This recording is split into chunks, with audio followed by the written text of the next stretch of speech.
إن الحمد لله نحمده ونستعينه ونستغفره ونعوذ بالله من شرور أنفسنا ومن سيئات أعمالنا. من يهده الله فلا مضل له ومن يضلل فلا هادي له، وأشهد أن لا إله إلا الله وحده لا شريك له، وأشهد أن محمدا عبده ورسوله. يا أيها الذين آمنوا اتقوا الله حق تقاته ولا تموتن إلا وأنتم مسلمون. يا أيها الناس اتقوا ربكم الذي خلقكم من نفس واحدة وخلق منها زوجها وبث منهما رجالا كثيرا ونساء، واتقوا الله الذي تساءلون به والأرحام إن الله كان عليكم رقيبا.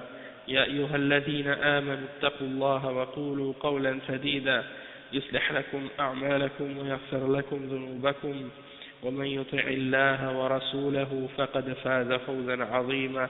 وإن خير الكلام كلام الله، وخير الهدي هدي محمد صلى الله عليه وسلم، وإن شر الأمور محدثاتها، وكل محدثة بدعة، وكل بدعة ضلالة، وكل ضلالة في النار. أما بعد. Donc aujourd'hui on commence le cours 24 dans l'explication de les 40 hadiths de l'imam al-Nawawi, al-Arba'un al-Nawawiyya, et on est arrivé aujourd'hui au hadith 13, al-hadith al-Thalith al-hadith al-Thalith عشر عن أبي حمزة أنس بن مالك خادم رسول الله صلى الله عليه وسلم، خادم النبي صلى الله عليه وسلم رضي الله عنه، عن النبي صلى الله عليه وسلم قال: لا يؤمن أحدكم حتى يحب لأخيه ما يحب لنفسه. رواه البخاري ومسلم. C'est un hadith rapporté selon Abi Hamza, Anas ibn Malik. Anas ibn Malik, sa kunya c'est Abu Hamza, ok? Et c'était le servant du prophète sallallahu alayhi wa sallam, c'est comme celui qui travaillait pour lui dans la maison, radiyallahu anhu. Et il a dit que le prophète Muhammad sallallahu alayhi wa sallam a dit: nul d'entre vous n'est croyant tant qu'il n'a pas aimé pour son frère ce qu'il aime pour lui-même. Nul d'entre vous n'est croyant tant qu'il n'a pas aimé pour son frère ce qu'il aime pour lui-même. C'est rapporté par Al-Bukhari et Muslim. Donc c'est un hadith authentique. Le Cheikh Al-Fawzan il dit à propos de ce hadith-là il est connu, il est très célèbre, et le Cheikh Al-Fawzan il explique un petit peu ce hadith-là. Il dit: قوله عن أبي حمزة أنس بن مالك رضي الله عنه خادم النبي صلى الله عليه وسلم. أنس بن مالك الأنصاري خادم النبي صلى الله عليه وسلم، لأنه لما قدم النبي صلى الله عليه وسلم هرب مالك أبو أنس من المدينة لأنه كان يبغض الرسول صلى الله عليه وسلم، أو يبغض الرسول صلى الله عليه وسلم، فهرب إلى الشام ومات هناك كافرا.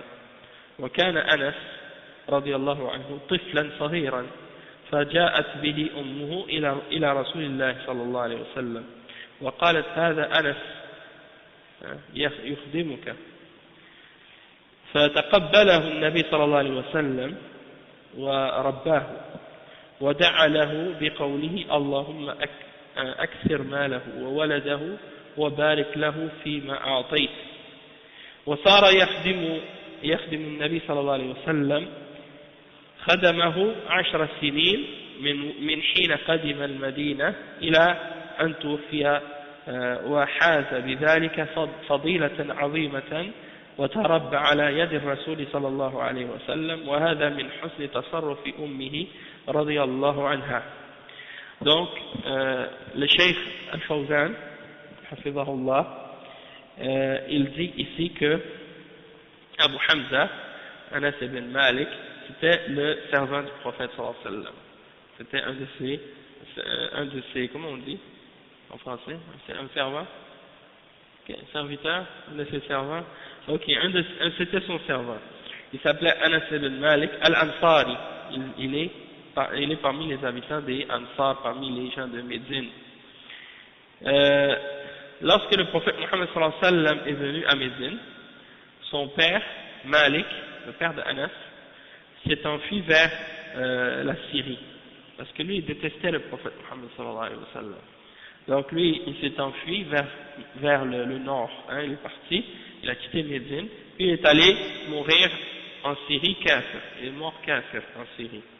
Son fils Anas, le fils de Malik, il était tout petit à l'époque, donc sa mère est venue voir le prophète Mohammed sallallahu alayhi wa sallam avec son fils Anas, et elle a dit au prophète sallallahu alayhi wa sallam, voici je te donne mon fils pour qu'il soit à ton service, il va t'aider, il va travailler dans la maison, il va faire le travail pour toi, il va t'aider. Donc le prophète sallallahu alayhi wa sallam a accepté ça, et il l'a pris sous son toit, et puis il l'a éduqué, et il s'est occupé de lui, et il a fait un dua pour lui. Le prophète Mohammed sallallahu alayhi wa sallam a fait un dua pour Abu Hamza, Anas ibn Malik radiyallahu anhu, et il a dit: oh Allah, augmente son bien, sa richesse, et augmente ses enfants, et mets-lui de la bénédiction dans ce que tu lui donnes. Donne-lui une bénédiction dans ce que tu lui as donné. Wa barik lahu fi ma ataytah. Et ça c'est rapporté par Al-Bukhari et Muslim. Et ça c'est un dua que le prophète sallallahu alayhi wa sallam a fait, qui s'est exaucé. Parce que Anas ibn Malik, radiyallahu anhu, il a vécu, on dit qu'il avait environ une centaine d'enfants, si je ne me trompe pas, une centaine d'enfants. Il avait 2 jardins, je pense, ou un grand jardin avec des palmiers, des dattes et tout, et il produisait 2 ans, 2 fois par année, des dattes, 2 fois par année. Et il avait aussi vécu très très très longtemps. Donc c'est pour dire comment Allah a exaucé la dua du prophète Mohammed sallallahu alayhi wa sallam pour Anas. Donc il a servi le prophète Mohammed sallallahu alayhi wa sallam pendant 10 ans, à partir du moment où sa mère l'a amené jusqu'à la mort du prophète Mohammed sallallahu alayhi wa sallam. Et à cause de ça, il a obtenu, disons, un grand mérite, à cause de ça, du fait qu'il a été éduqué par la main du prophète Mohammed sallallahu alayhi wa sallam.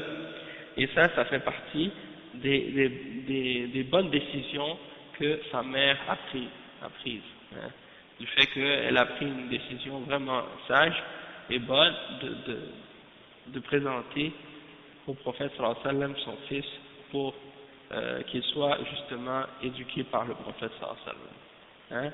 Et ça c'est un exemple en même temps pour les mères qui sont intelligentes, machallah, qui sont veuves parfois même, et elles sont toutes seules à élever des enfants.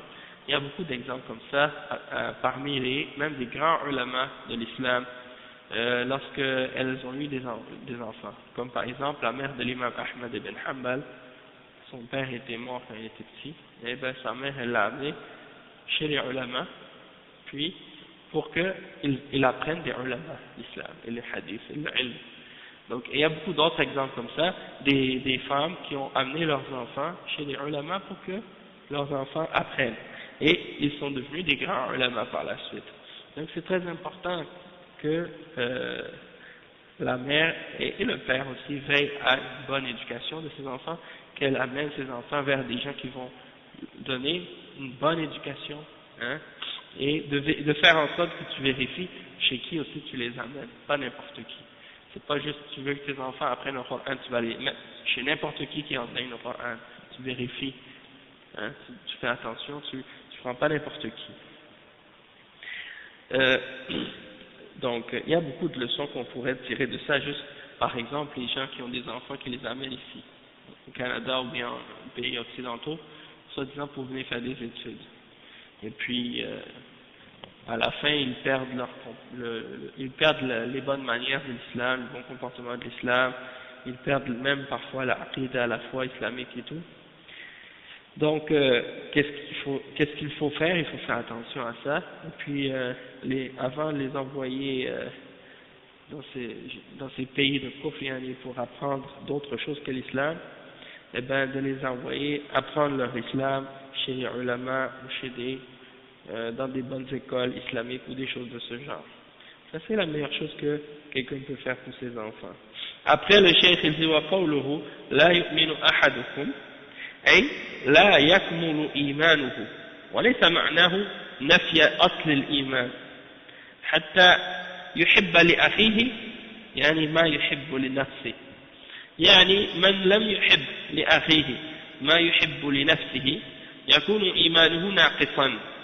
وليس المراد هنا أخاه من النسب، بل المراد بأخيه كل مسلم، لأن المؤمنين إخوة كما قال سبحانه وتعالى إنما المؤمنون إخوة، فيحب لأخيه من الخير ما يحب لنفسه، لأن المسلمين نفس واحدة وجسد واحد، يتألم بعضهم لألم البعض، ويفرح بعضهم لفرح البعض، ويتبادلون المنافع بينهم، ويكفون الأذى عن بعضهم مع بعض، وهذا شأن المسلمين. Le cheikh explique que le prophète sallallahu alayhi wa sallam, il dit ensuite, nul d'entre vous n'est croyant. Ici, le cheikh Al-Fawzan, il dit, qu'est-ce qu'on veut dire ici? Ça ne veut pas dire que la personne n'a pas de foi du tout, qu'elle est kafir, ça ne veut pas dire ça. Ça veut dire que sa foi, elle ne sera pas complète. Ok? Donc la foi de l'un d'entre vous ne sera pas complète. C'est ça que ça veut dire. Pas que vous n'êtes pas croyant du tout, que vous êtes des kuffars. Si vous n'aimez pas pour votre frère, ce que vous aimez pour vous-même, ça dépend. Hein? Et c'est seulement que votre foi ne va pas être complète tant que vous n'avez pas aimé pour votre frère ce que vous aimez pour vous-même. C'est-à-dire, celui qui n'aime pas pour son frère ce qu'il aime pour lui-même, sa foi elle est faible. Sa foi elle n'est pas complète. Sa foi elle est déficiente. Il y a un problème dedans. Ça ne veut pas dire ici ton frère de sang là, celui qui est de la même mère et du même père que toi, ou du même père que toi, ou même mère que toi, non. Ça veut dire ton frère dans l'islam. Donc chaque musulman c'est ton frère. Ok? Et les croyants sont tous des frères, comme Allah subhanahu wa ta'ala dit dans le verset 10 dans Surat Al-Hujurat, il dit, les croyants ne sont que des frères. Donc tu aimes pour tes frères musulmans le bien, comme tu l'aimes pour toi-même. Tu aimes pour les musulmans tout ce que tu aimes pour toi-même, parce que les musulmans sont comme un seul corps. Et ils sont comme une seule âme et un seul corps, et s'il y a une partie qui souffre, tous les autres sont supposés de ressentir cette souffrance, et s'il y en a parmi eux qui se réjouissent, eh bien on doit se réjouir pour eux également, parmi les musulmans, parmi les croyants. Et on s'échange les biens, qu'est-ce qui est bon et bénéfique entre nous, et lorsque quelque chose est nuisible ou quelque chose est mauvais pour un, eh bien on essaie de l'empêcher, de faire en sorte que cette personne-là tombe pas dans qu'est-ce qui est mauvais ou qu'est-ce qui est nuisible pour elle. Ça c'est le comportement des musulmans, ça c'est la manière des musulmans entre eux. Okay? Et ça c'est très important. Nous aujourd'hui on a perdu cette compréhension-là et cette signification-là de l'islam. Puis on pense toujours au bien pour nous-mêmes, en premier, on oublie toujours les autres. Hein? On pense au bien pour nous-mêmes et on pense pour nous-mêmes et on oublie les autres. Et des fois ça arrive, on voit qu'il y a des musulmans, malgré tout, qui ont le sentiment de penser à leurs frères quand ça concerne des choses de la dunya, et ils aiment le bien pour eux comme ils aiment pour eux-mêmes, ils aiment pour les autres aussi. Mais il y a quelque chose aussi qu'ils négligent parfois, qui est un peu plus important que ça, c'est les questions qui ont rapport avec le dîn, les questions qui ont rapport avec la guidance, avec la foi, avec l'iman. Donc ça veut dire que si tu aimes le bien pour toi-même, dans le sens aussi que si tu aimes pour toi-même l'islam, le tawhid, la sunna, le ilm, la science de l'islam, la foi, toutes ces choses-là de bien, tu dois aussi aimer toutes ces choses-là pour tout le monde, pour tous tes frères. Donc ça veut dire que si tu vois des musulmans qui sont en train de s'éloigner de l'islam, ou s'éloigner de la sunna, ou s'éloigner de quelque chose qui est bénéfique pour eux dans la foi, bénéfique pour eux dans la religion, ton devoir c'est de faire en sorte de les rappeler, de leur rappeler ça, de les ramener au droit chemin, de leur expliquer ce qui est halal, de leur expliquer ce qui est haram, de leur expliquer ce qui est sunna, qu'est-ce qui est bid'a, qu'est-ce qui est kufr, qu'est-ce qui est shirk, qu'est-ce qui est tawhid, pour pouvoir faire en sorte qu'ils ne vont pas s'égarer, qu'ils ne vont pas se dévier du droit chemin. Si tu l'aimes pour toi-même, ça, tu dois l'aimer pour ton frère. Sinon, ta foi n'est pas complète, ta foi n'est pas parfaite. Puis ensuite de ça aussi, les choses de la dunya, hein, ainsi de suite. Mais la religion, c'est bien entendu la priorité. Puis le cheikh, il dit, وَمِنْ لَازِمِ قَوْلِهِ صلى الله عليه وسلم حتى يحب لأخيه ما يحب لنفسه أن يكره المسلم لأخيه ما يكره لنفسه كما أنك تكره لنفسك الشر والضرر فإنك تكره أيضا لأخيك تكرهه أيضا لأخيك فلا تتناوله بشر ولا تضر به ولا تغشه ولا تخونه لأنك تكره هذه الأمور لنفسك. فهذا الحديث من جوامع الكلم، من جوامع كلم الرسول صلى الله عليه وسلم، وهذا دليل على كمال إيمان من اتصف بهذه الصفة، ومن فقدها فإن إيمانه يكون ناقصا. ففيه الحث على المؤاخاة بين المسلمين وعلى تبادل النفع المعنوي والمادي. النفع المعنوي التناصح والتعليم والأمر بالمعروف والنهي عن المنكر، والمادي بمساعدته إذا احتاج مالا، وليس ذلك الحديث مقصورا على أن تعطي أخاك شيئا من المال، فهذا مطلوب، ولكن ليس هذا هو المقصود وحده، بل هناك ما هو أعظم منه، أنك إذا رأيته على معصية تنهاه وتنصحه فيما بينك وبينه، لأنك تكره لنفسك هذا الشيء فتكرهه لأخيك، وتعلمه إذا رأيت عليه جهلا في أمور دينه وتبين له وترشده، وهذا أعظم من بذل المال، فينبغي أن يسود هذا بين المسلمين. Subhanallah. Donc le cheikh il dit que qu'est-ce que ça implique aussi ce hadith-là? Ça implique également que quand le prophète sallallahu alayhi wa sallam a dit jusqu'à ce que tu aimes, ta foi ne sera pas complète, jusqu'à ce que tu aimes pour ton frère, ce que tu aimes pour toi-même, il dit que le musulman il doit en même temps, ça implique le contraire aussi. Ta foi ne sera pas complète tant que tu n'as pas aimé pour ton frère ce que tu aimes pour toi-même. Ça implique le contraire, c'est-à-dire que ta foi ne sera pas complète tant que tu n'auras pas détesté pour ton frère ce que tu détestes pour toi-même.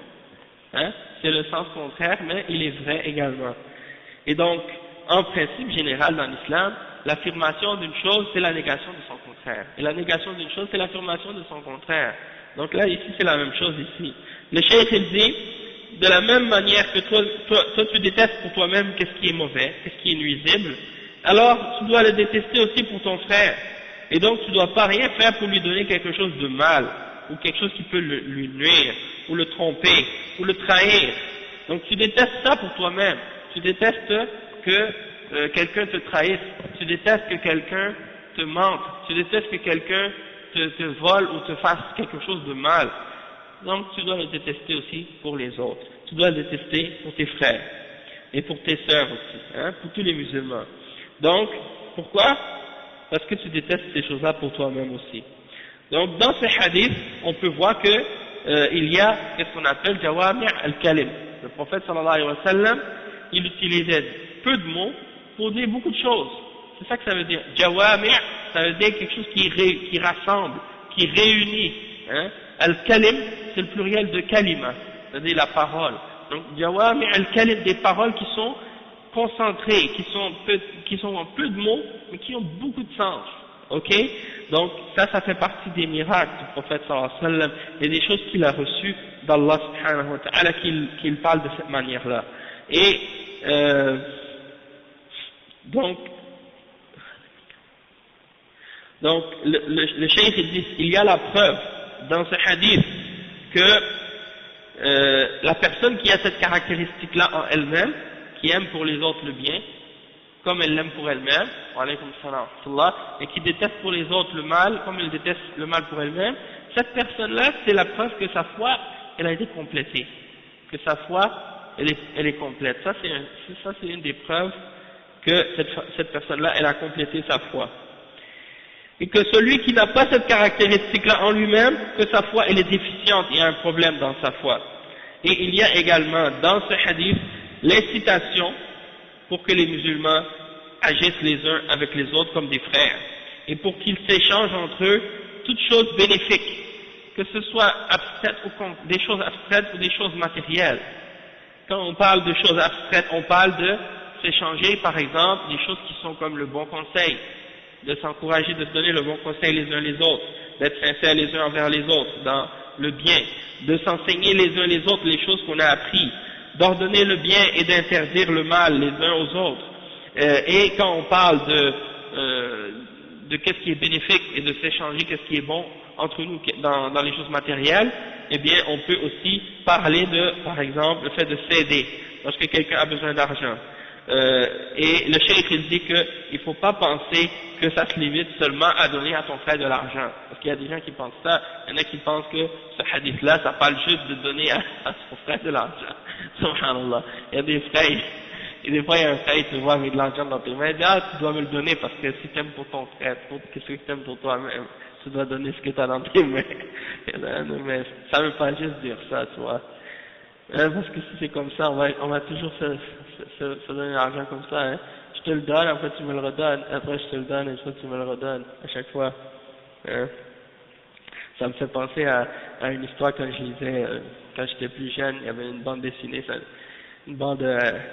disait, les gens, c'est un homme, un personnage, il voulait voler aux riches pour donner aux pauvres. Alors quand il volait le riche, c'est lui qui devenait riche maintenant. Elle dit, ah maintenant ça y est, c'est moi qui est devenu riche, donc c'est toi qui dois me voler maintenant. Et là ça finissait plus. Donc ça n'a pas rapport, mais c'est juste pour dire que des fois c'est des choses comme ça, les gens pensent que c'est juste une question d'argent. C'est pas que une question d'argent. Le cheikh il dit, il y a quelque chose d'encore plus important que l'argent. Il dit, c'est lorsque tu vois ton frère par exemple en train de faire un péché, que tu lui interdis de faire ce péché-là et que tu lui donnes le bon conseil en privé, hein, entre toi et lui. Tu t'en vas le voir et tu lui expliques cette erreur-là, hein, ce péché-là, tu lui parles pour qu'il cesse de le faire. Pourquoi? Parce que tu détestes toi-même ce péché-là pour toi-même. Donc puisque tu le détestes pour toi-même, tu dois aussi le détester pour ton frère. Et donc tu vas lui enseigner, lorsque tu le vois, par exemple, si tu vois que ton frère il a une certaine ignorance, il ignore certaines choses, eh bien tu t'en vas le voir puis tu lui apprends cette chose-là qu'il a ignorée. Et ça va être la preuve que tu veux du bien pour lui, comme tu veux du bien pour toi-même. Ok, donc c'est la même chose pour toutes les affaires de la religion. Et donc ça c'est très important d'avoir ce principe-là, de bien le comprendre. En particulier, qu'est-ce qui a rapport avec la religion? Et le cheikh il dit, c'est pas, donc ça, tout ça, ces points-là, c'est plus important que l'argent. Et c'est cette idée-là qui doit être poussée de l'avant chez les musulmans. C'est cette idée-là que les musulmans doivent avoir dans leur conscience. Et c'est ça qui devrait régner entre les musulmans maintenant, cette pensée-là, cette idée-là. Et si on agit selon ce hadith-là, dans cette signification-là, si on l'a bien compris et qu'on l'applique, c'est sûr que cette umma sera la meilleure umma maintenant. Qu'il n'y a personne qui pourra arrêter les musulmans. Hein?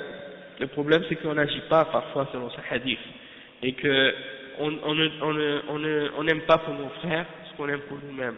Et parfois on aime le mal pour nous-mêmes. Donc si quelqu'un aime le mal pour lui-même, c'est non, ça marche plus, hein. Si quelqu'un aime le mal pour lui-même, il aime tout ce qui est haram pour lui-même. Alors il pense que le bien pour ses frères, c'est de leur donner qu'est-ce qui est haram. Dans ce cas-là, c'est mauvais. Et donc on s'égare dans ce cas-là.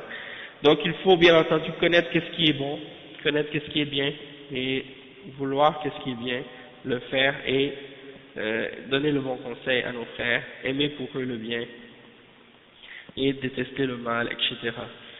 Donc sur le plan de la da'wah, ça s'applique aussi.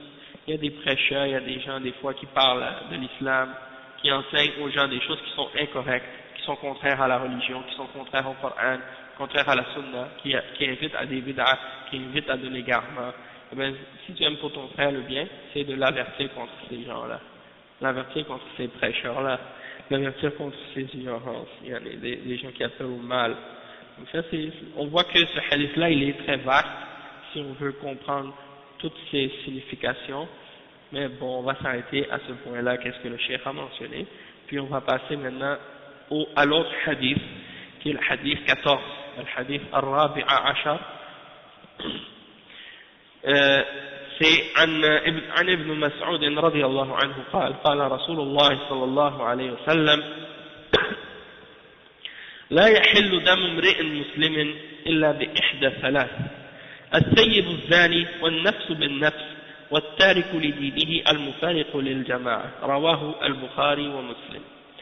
C'est un autre hadith que l'imam al-Nawawi a mentionné dans son livre, qui fait partie des hadiths qui sont très importants. Le cheikh, donc, il rapporte ce hadith rapporté par Al-Bukhari et Muslim selon Ibn Mas'ud, Abdullah Ibn Mas'ud, radiyallahu anhu. Il dit que le messager d'Allah, sallallahu alayhi wa sallam, a dit le sang d'un musulman n'est pas permis pour un autre musulman, excepté pour une des trois choses suivantes. Le sang d'un musulman, il n'est pas permis de le faire couler, de le faire, c'est-à-dire la vie d'un musulman, on ne peut pas la prendre, c'est sacré, hein, c'est haram de tuer un musulman, excepté pour trois raisons. La première raison, c'est un homme qui est marié, qui commet le zina, ou une femme qui est mariée, qui commet le zina. Le deuxième, c'est lorsqu'il y a un meurtre, quelqu'un a tué quelqu'un, c'est lui-même qui sera exécuté par la suite. C'est ça la punition du meurtre. Et la troisième catégorie, ou le troisième exemple, c'est la personne qui abandonne la religion et qui se sépare de la jama'a. Bon, ça c'est les trois cas. Dans ces trois cas-là, la personne qu'on attrape avec ces péchés-là ou ces problèmes-là, il sera exécuté après avoir été jugé par le juge dans un pays musulman, dans la cour, dans un tribunal musulman, et qu'on aura prouvé que cette personne-là, soit par des témoins, soit par d'autres preuves, des indices que la personne a commis ces péchés-là, que la personne a été condamnée pour ces péchés-là, pour ces crimes-là, eh bien, la peine islamique sera exécutée sur ces gens-là, et cette peine-là, c'est ces peines-là qu'on va mentionner. Le cheikh Al-Fawzan y explique, il dit, جاء الإسلام بالضرورات الخمس وهي حفظ الدين بقتل المرتد الذي يتلاعب بالدين وحفظ العقل بحفظه من كل ما يضره من المسكرات والمخدرات وحفظ النفس بالقصاص من القاتل وحفظ المال بقطع يد السارق وقاطع الطريق وحفظ العرض بجلد القاذف الذي يقذف المسلم بالزنا أو فعل الفاحشة فإنه يجلد 80 جلدة إلا أن يأتي ب4 شهود يثبتون ما يقول وإلا فإنه يجلد وهذا حفظ لأعراض المسلمين وفيه حفظ النسل لأن الزنا يخلط الأنساب ويسبب الأمراض ويذهب بالحياء فخطره عظيم. Donc le cheikh il dit que l'islam il est venu pour protéger 5 choses qui sont essentielles dans la vie. Ces 5 choses essentielles dans la vie c'est quoi? La première c'est la religion, la deuxième c'est la raison, la troisième c'est la vie, la troisième c'est les biens et la quatrième c'est l'honneur. La cinquième c'est l'honneur.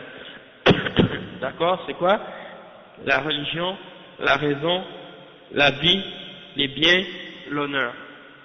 5 choses que l'islam est venu protéger et défendre et qui sont essentielles. Hein, je les répète encore, la religion, la raison, la vie, les biens, l'honneur. Ça c'est les 5 choses que l'islam est venu protéger. Le cheikh il fait un petit résumé de chacun de ces points-là, comment l'islam est venu protéger ces choses-là. Il dit, premièrement, l'islam est venu protéger la religion par le fait qu'il y a une peine dans l'islam pour la personne qui a abandonné la foi et qui a quitté la foi de l'islam, pour empêcher que les gens jouent avec la religion et prennent la religion comme un jeu. C'est la peine de l'apostasie. Had al-ridda, on appelle ça. Hein? Qatl al-murtad, on tue l'apostat ou la personne qui a quitté la religion. D'accord? Hifz al-aql, la protection de la raison.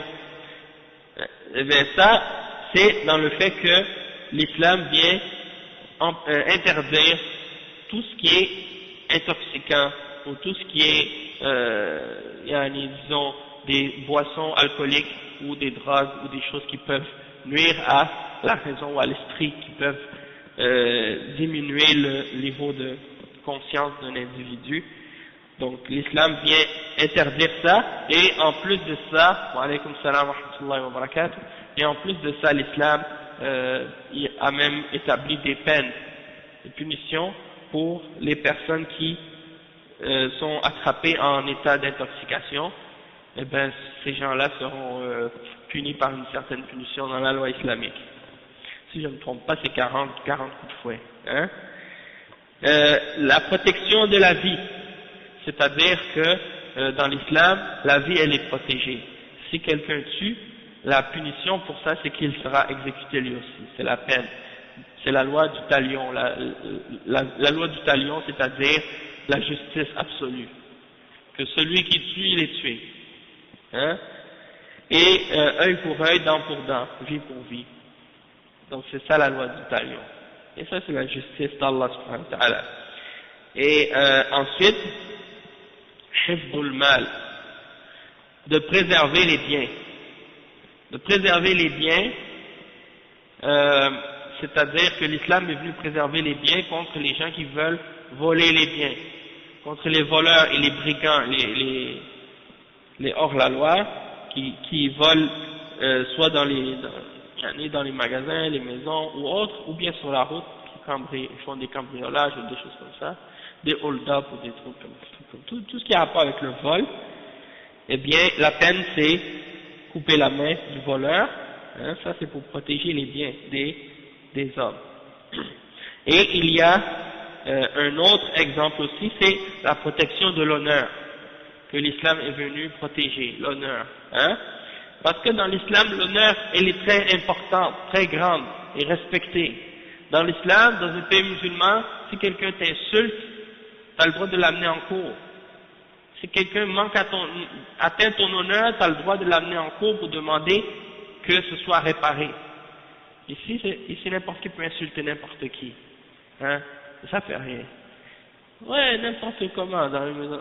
Bon, si ça arrive à un niveau, certain niveau ici, bon, peut-être ils vont faire quelque chose, atteinte à je sais pas quoi là, à l'intégrité ou des choses comme ça, mais sinon, la plupart des gens insultent les gens s'insultent, se disent n'importe quelle bêtise dans la rue, personne n'a de respect. Dans l'islam, si quelqu'un insulte quelqu'un dans la rue ou n'importe où, il a le droit de l'amener en cour et de demander son droit.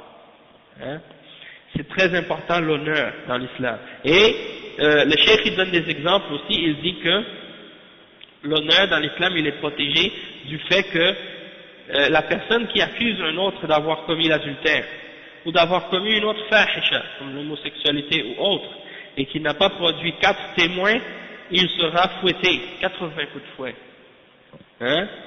Donc si quelqu'un il accuse une fille, elle fait le zina, c'est déjà arrivé même à Montréal, quelqu'un qui accusait une fille comme ça, subhanallah, il y a quelqu'un qui était venu à la mosquée, dans Arqam je me rappelle, il a écrit une lettre, il a mis ça dans la boîte de sadaqa. Et puis sur la lettre c'était écrit toute une histoire sur une fille, soi-disant, elle fait le zina, elle fait ci, elle fait ça. Après, cette personne qui a écrit la lettre, elle est venue me voir après, il me dit, je m'excuse de la lettre que j'avais mis dans la boîte, je me suis renseigné, la personne qui a écrit ça, elle a dit que finalement, elle s'était trompée, c'était pas elle. Tu vois? Donc, tu propages ces idées-là et ces paroles-là sur les gens, après tu dis, je m'excuse, c'est pas elle, t'as gâché toute sa réputation, t'as sali son honneur, ça c'est grave. Donc dans l'islam, si quelqu'un il répand des faussetés sur quelqu'un, surtout des questions qui ont rapport avec zina, qui ont rapport avec autres fawahish comme ça, et qui n'a pas des preuves, il doit recevoir des coups de fouet. Il doit recevoir 80 coups de fouet. Ça c'est dans la charia. Même s'il l'a vu, qu'il n'a pas 4 témoins, il ne doit pas en parler, il ne doit pas dire ça. Hein? Il faut qu'il y ait 4 témoins. S'il n'y a pas 4 témoins, il va prendre les coups de fouet. Hein? Donc c'est grave. Et c'est pas juste qu'il l'a vu là, juste comme, hein? S'il a vu un homme avec une femme tout seul, dans un coin, ça c'est pas une preuve pour qu'il dise, je les ai vus faire le zina. Non. Ou même il les a vus sortir d'une chambre, ou d'une maison, et qu'ils sont pas mariés. C'est pas une preuve qu'ils ont fait le zina. Il faut qu'ils les ont vus faire l'acte, explicitement. Sinon il peut pas le dire comme ça. Hein? Donc il faut faire attention de qu'est-ce que les gens racontent et de qu'est-ce que les gens disent. Hein? Et l'honneur des gens c'est très important. C'est sacré. Donc, ça c'est pour cette chose-là. Ça c'est dans le but de protéger l'honneur des musulmans et de protéger aussi les liens de parenté. Parce que le zina, qu'est-ce que ça a comme conséquence? C'est que ça mélange les liens de parenté, ça mélange les familles d'une façon désordonnée. Et ça cause des maladies aussi, on le sait. Il y a des gens qui n'aiment pas ça qu'on dise ça, ils disent ah mais non, oui ça c'est quand les gens font le zina, ils font n'importe quoi, ça cause des maladies, mais eux ils veulent pas admettre ça, et ça non des maladies transmises sexuellement, les gens font le zina, ils attrapent toutes sortes de maladies, hein, et aussi ça enlève la pudeur que la personne a dans son cœur. Ça lui fait partir cette pudeur, cette haya, cette timidité, ils deviennent pervers. Donc il y a beaucoup de danger, il y a beaucoup de mal dans ces choses-là. Maintenant le cheikh il explique, il dit فهذه ضرورات جاء الإسلام بحفظها ولهذا قال صلى الله عليه وسلم هذا الحديث لا يحل دم امرئ مسلم فمن شهد أن لا إله إلا الله وأن محمدا رسول الله فدخل في الإسلام فإنه دخل في الإسلام وحرم دمه وماله كما قال صلى الله عليه وسلم أمرت أن أقاتل الناس حتى يشهدوا أن لا إله إلا الله وأن محمدا رسول الله ويقيموا الصلاة ويؤتوا الزكاة فإذا فعلوا ذلك عصموا مني دماءهم وأموالهم إلا بحق الإسلام وحسابهم على الله فمن أظهر الإسلام قبلناه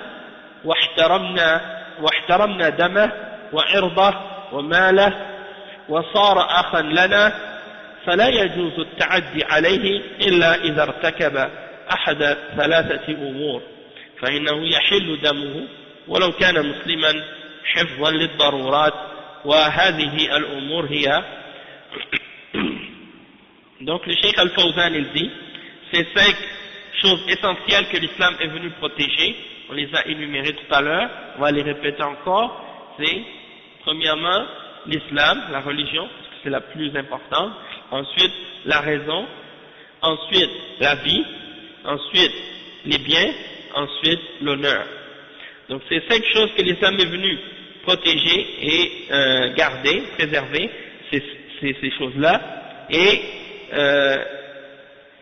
c'est pour ça que le prophète sallallahu alayhi wa sallam il dit le sang du musulman il n'est pas permis de le faire couler. Celui qui a dit la ilaha illallah Muhammadur Rasulullah, alors il est entré dans l'islam, et à partir de ce moment-là son sang, ses biens et son honneur deviennent haram, deviennent sacrés. À partir de ce moment-là son sang, ses biens, son honneur deviennent sacrés. C'est bien, c'est sa richesse. Hein? Et le prophète sallallahu alayhi wa sallam a dit, il donne l'exemple, la preuve de ça, le prophète sallallahu alayhi wa sallam a dit, on m'a ordonné de combattre les hommes, on m'a ordonné de combattre les hommes, jusqu'à ce qu'ils témoignent que rien ne mérite d'être adoré excepté Allah, et que Muhammad est son messager, et qu'ils établissent la salat et qu'ils donnent la zakat, et une fois qu'ils auront fait ça, ils seront protégés contre moi dans leurs biens et dans leur personne et dans leur sang et dans leurs biens, excepté pour un des droits de l'islam, et leur jugement appartient à Allah subhanahu wa ta'ala, c'est Allah qui va les juger pour le reste. Donc celui qui montre ouvertement qu'il est musulman, on l'accepte et on respecte son sang, on respecte ses biens et son honneur, et il devient notre frère. Et il n'est pas permis pour nous de transgresser vis-à-vis de lui, excepté pour celui d'entre les musulmans qui commet une des trois choses qu'on va mentionner. C'est-à-dire, on va les mentionner, c'est la première, on a dit le meurtre, le deuxième c'est le zina, et le troisième c'est azidda. C'est les trois choses. Donc il n'est pas permis de tuer un musulman ou qu'un musulman soit tué, excepté pour préserver ces nécessités-là, ces choses essentielles qu'on a mentionné les 5 points tout à l'heure. Et parmi ces 5 points-là, ou ces 5 choses-là, il y a les suivantes. Al-awwal, wa alaykum salam wa rahmatullah, al-awwal an-nafsu bin-nafs wal-qisas. قال تعالى يا أيها الذين آمنوا كتب عليكم القصاص. كتب يعني فرض، فالقصاص فرض إذا طالب به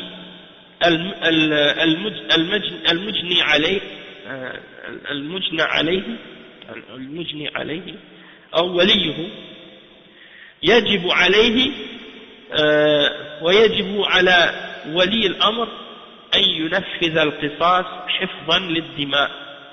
قال تعالى ولكم في القصاص حياة يا أولي الألباب لعلكم تتقون.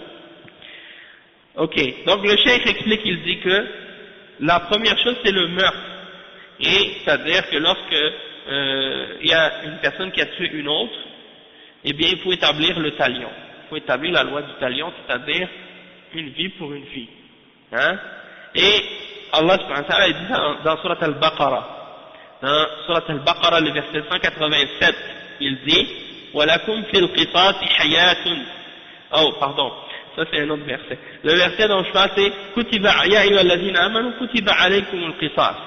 Oh, vous qui avez cru, on vous a prescrit le talion, la loi du talion. C'est-à-dire, on vous a rendu obligatoire d'appliquer cette loi-là et cette règle. C'est-à-dire que si la personne, c'est-à-dire la victime ou bien les descendants de la victime, les héritiers de la victime, hein, la famille de la victime, demandent que le sang de cette personne-là soit vengé, ou que, c'est-à-dire que lorsque quelqu'un s'est fait tuer, ses héritiers sont ceux qui vont être responsables. C'est-à-dire que c'est eux qui vont demander par rapport au criminel, par rapport à celui qui a fait le meurtre. Wa alaykum salam, Muhammad. Comment ça va, akhi? Alhamdulillah, Inch'Allah. Parfait, akhi, barakallahu fik. Et Inch'Allah, il est revenu, notre frère. Bon, donc, si par exemple, quelqu'un a été tué, donc sa famille, c'est eux qui sont responsables par la suite, ils ont le choix. Soit qu'ils peuvent exiger que cette personne qui a commis le crime, elle soit punie et qu'elle soit exécutée. Et ils ont aussi un autre choix, c'est de l'excuser. Ils ont le choix de l'excuser dans l'islam.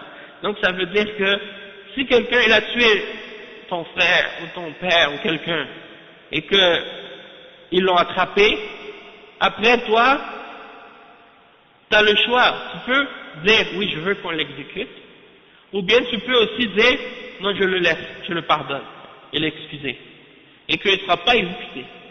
Hein? Ça dépend. Les ulama ils ont dit ça dépend. Dans certains cas, c'est mieux de l'excuser. Dans certains cas, c'est mieux qu'on applique la punition sur lui. Et Cheikh Al-Fawzan, Cheikh Ibn Uthaymin, il expliquait ça justement dans un sharh qu'il a fait. Allah subhanahu wa ta'ala, il dit فَمَنْ عَفَا وَأَصْلَحَ فَأَجْرُهُ عَلَى اللَّهِ. Et le chef expliquait que par rapport à ça, c'est que si dans le fait que tu vas l'excuser, la personne va se réformer, qu'elle va se corriger, puis qu'elle va devenir meilleure, dans ce cas-là, c'est mieux de l'excuser. Si c'est une personne qui l'a fait une fois, elle a fait ça par accident, elle a du regret, du remords, elle a honte de ce qu'elle a fait, et puis elle s'est repentie, cette personne-là, tu l'excuses. Si la personne, c'est une personne qui est négligente, une personne qui est insouciante, indifférente, qui s'en fout, qui le fait plusieurs fois, ou bien qui l'a déjà fait, ou bien qui vit dans le crime, ou les choses mauvaises, cette personne-là, c'est mieux de faire que la punition soit appliquée sur elle, pour éviter qu'elle le refasse encore. Hein? C'est ça qu'il expliquait le chef. Et parce qu'il y a des gens comme ça, c'est ça qu'ils font. Ils font des choses, et ils le répètent à chaque fois, et ces gens-là, si tu leur fais, si tu as pitié d'eux et que tu les excuses, ils vont ressortir, ils vont le refaire encore à chaque fois. Et là, dans ce cas-là, tu leur as pas fait du bien en les excusant. Hein? Donc ça, c'est un point à ce sujet-là. Et donc, le cheikh, il dit, donc, on a établi le qisas. Et dans ce cas-là, du moment que les responsables, les awliya, ceux qui sont les proches du défunt, de la victime, du moment qu'ils ont exigé l'application de la peine sur lui, alors dans ce cas-là, le dirigeant doit faire appliquer la peine sur ce criminel et le faire exécuter. D'accord? Et donc, ça c'est dans le but de préserver le sang. Hein, et Allah subhanahu wa ta'ala dit justement dans le verset 179 de Surat Al-Baqarah وَلَكُمْ فِي الْقِصَاصِ حَيَاةٌ يَا أُولِي الْأَلْبَابِ لَعَلَّكُمْ تَتَّقُونَ. Et il y a dans l'application du talion, il y a une vie pour vous, oh vous qui avez la raison, vous qui avez la tête, dans le but que vous puissiez atteindre la taqwa, la crainte d'Allah subhanahu wa ta'ala. Et donc, ça c'est pour faire comprendre en fait que dans Al-Qisas, il y a la vie. Pourquoi? Parce que le fait d'appliquer la loi du talion, c'est ça qui va faire en sorte que la vie sera préservée et protégée.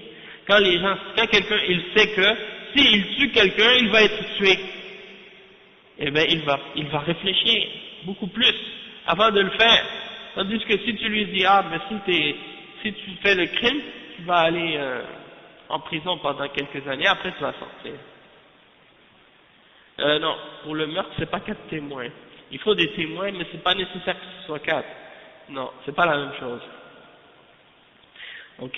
Mais bien sûr, il faut qu'il y ait des témoins. Si c'est un meurtre qui s'est produit en présence de témoins, il faut qu'il y ait des témoins. S'il n'y a pas de témoins, mais qu'il y a des indices qui peuvent nous montrer que cette personne c'est elle qui a fait tel crime, alors là, avec les indices, on va établir la preuve contre ce criminel-là. Hein?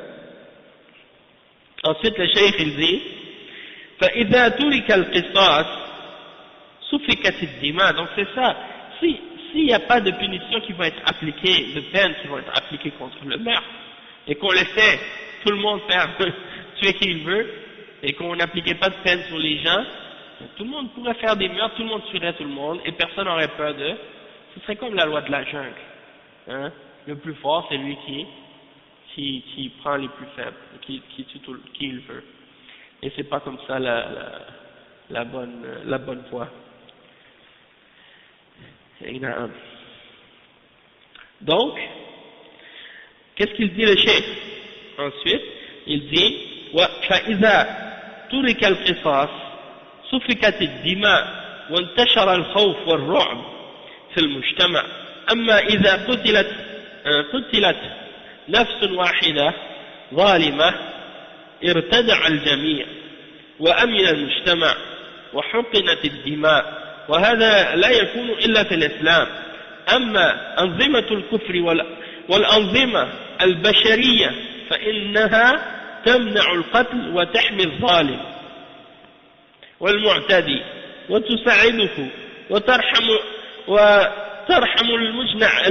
المجني عليه ولا ترحم المجنى عليه أو المجني عليه ولا ترحم المجتمع وإنما ترحم الظالم المعتدي وتحميه غاية ما يعملون معه أنهم يحكمون عليه بالسجن 500 سنة أو 400 سنة أو مدة حياة ثم يعفون عنه ويخرجونه.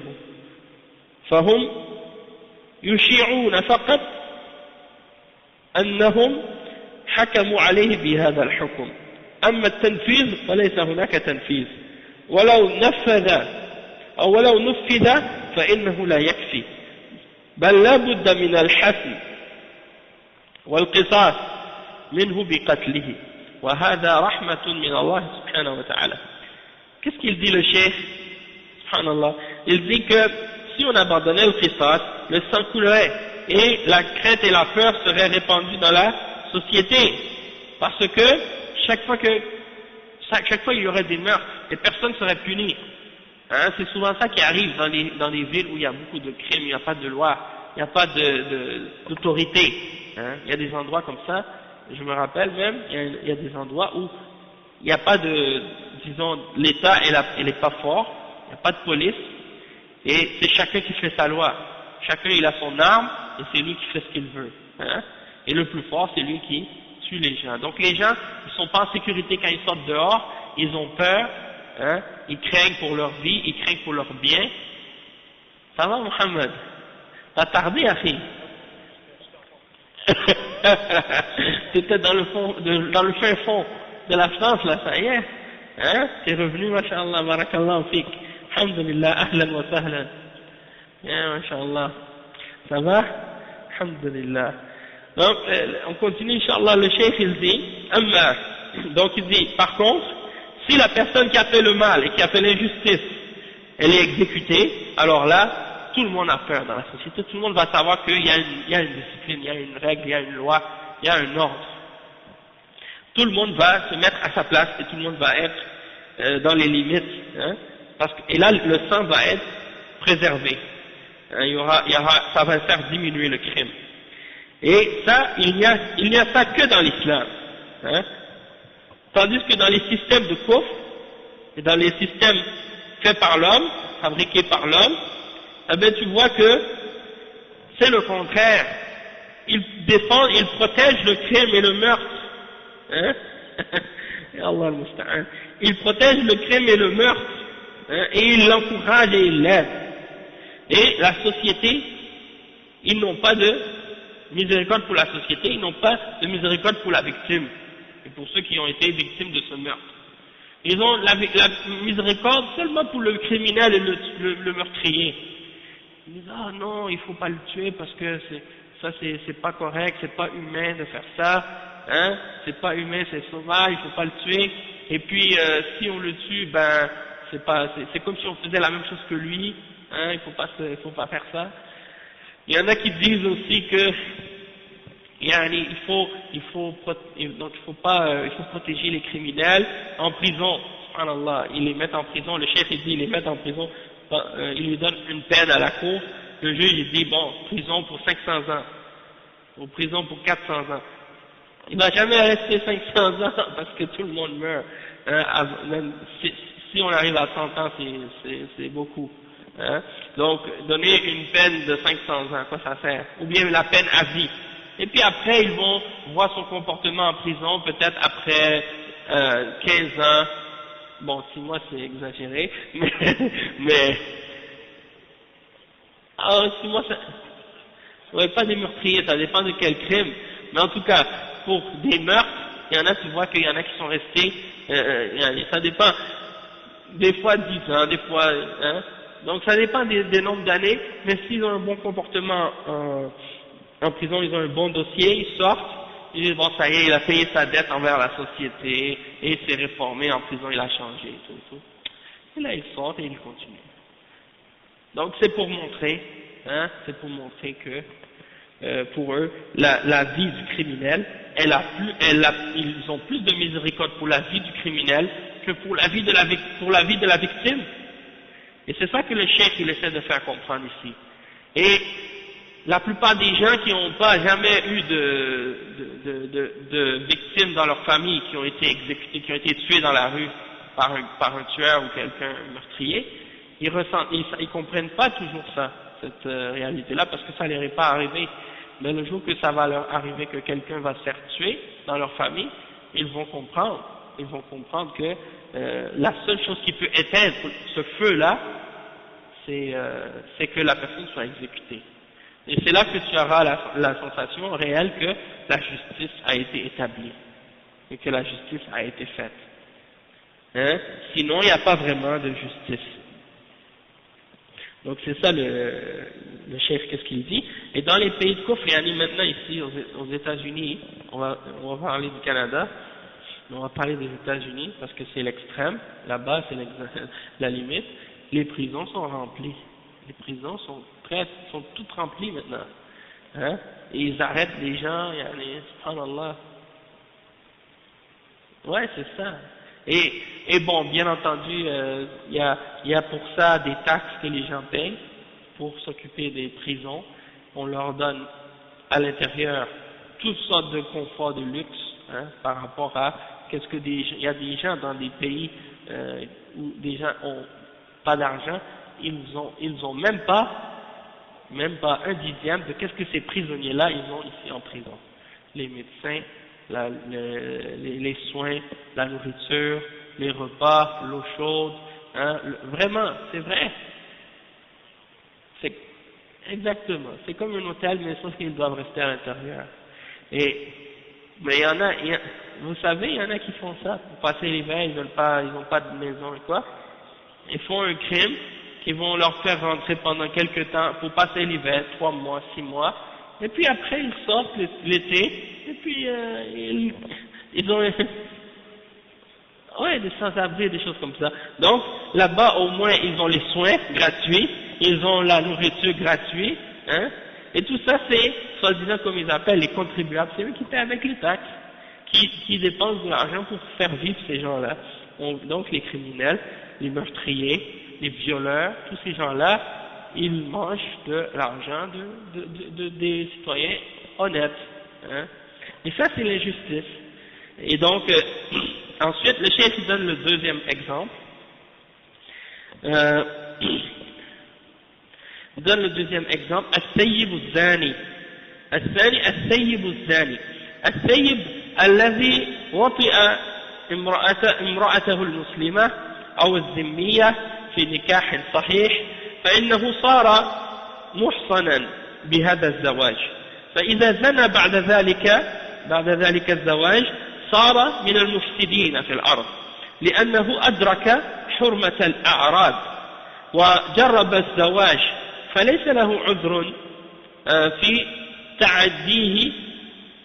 تعديه وعنده ما يغنيه بالنكاح الصحيح الشرعي المفيد فإذا زنى فهذا دليل على خبثه وأنه يريد الشر والفساد فهذا يستباح دمه ويقتل بكيفية خاصة وهي الرجم بأن يرجم بالحجارة حتى يموت.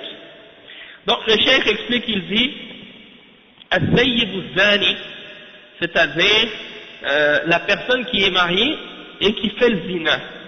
Cette personne, al-sayyib al-zani, c'est celui qui a été marié, hein, un homme, une femme qui a été marié, sa femme, elle est musulmane ou chrétienne, c'est un homme, dans un mariage qui est valable, qui est sahih, qui respecte les conditions, donc il a été protégé par ce mariage-là.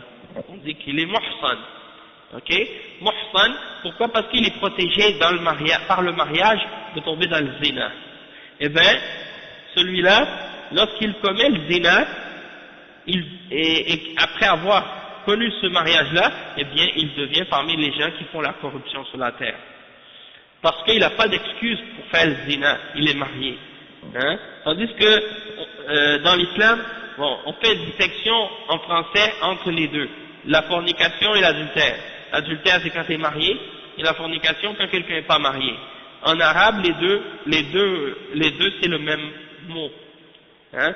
Sauf qu'on va dire as-sayyib az-zani ou zina al-muhsan, c'est celui qui fait le zina alors qu'il est marié, qu'il est protégé, et celui qui fait le zina qu'il n'est pas marié, qu'il est célibataire, celui-là on l'appelle zina aussi, az-zani, sauf que lui il ne va pas être exécuté, il ne va pas avoir la même peine que celui qui était marié.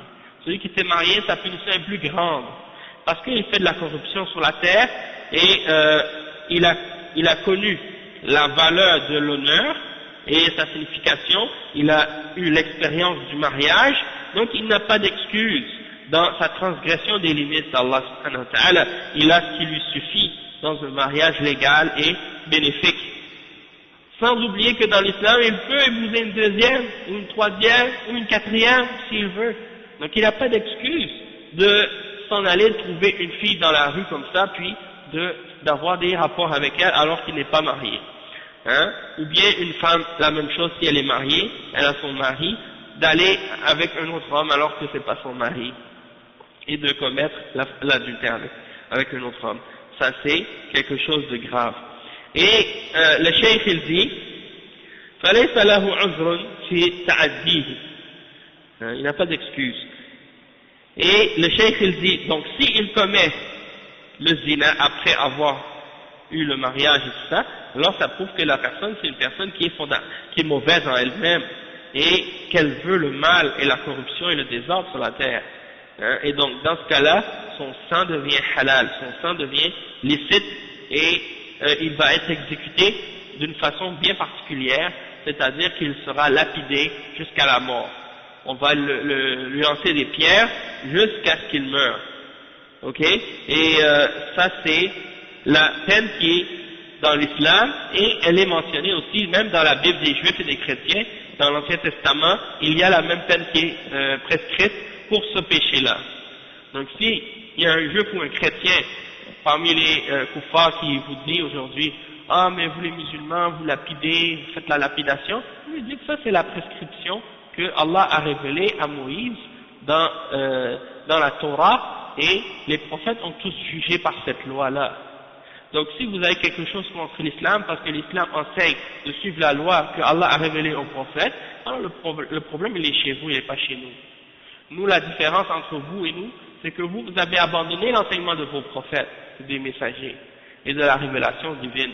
Tandis que nous, non, on ne l'a pas abandonné, on s'y accroche, et on croit qu'il n'y a rien qui est meilleur que cette loi-là, et qu'il n'y a rien qui est supérieur et plus bénéfique à l'humanité que ces lois-là que Allah a révélées.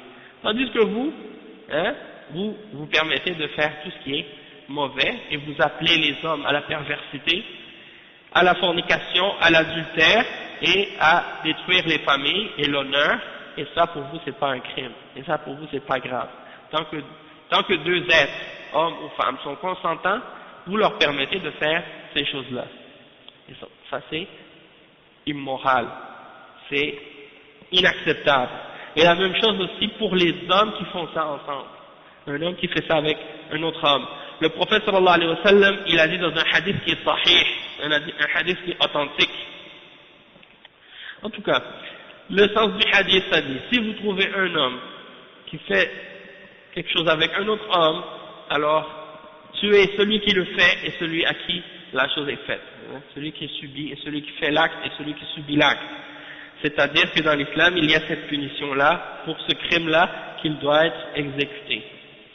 Il y a une divergence d'opinion entre les ulama sur la sorte de punition pour ce crime, c'est-à-dire de la façon que cette personne ces gens seront exécutés. Et il y en a des ulama qui ont mentionné ça, différentes paroles des ulama, parmi les sahaba et comment on a appliqué cette peine sur eux. Il y en a qui ont mentionné le fait qu'ils doivent être jetés en bas d'une falaise. Il y en a d'autres qui ont mentionné qu'ils doivent être brûlés par le feu. Et d'autres ulama ont mentionné qu'ils doivent être exécutés par un coup d'épée sur la tête, dans le cou. Et ça c'est la position que la majorité des ulama, en principe, ils prennent cette position-là, un coup d'épée dans le cou. Hein? Ah oui, c'est ça. Donc c'est la peine pour eux. Et ça, c'est obligatoire aux musulmans de croire que cette chose-là est haram. C'est pas comme les koufars aujourd'hui qui essaient de faire comprendre que cette chose-là c'est naturel, que c'est normal, que c'est un choix, les gens ont le droit de faire ce qu'ils veulent, etc.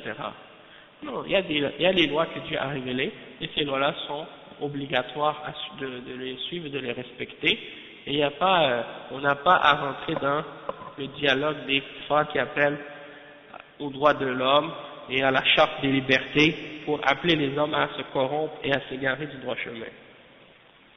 Donc ça c'est important de le mentionner parce qu'il y en a des gens qui émettent maintenant des shubuhat là-dessus et qui disent c'est pas à nous de les juger, ce sont des êtres humains et tout. Oui, Allah subhanahu wa ta'ala, il nous a dit que ce sont des êtres humains, il n'y a pas de problème si ce sont des êtres humains ou non, mais le problème c'est que cette action-là qu'ils font, c'est ça qu'on juge.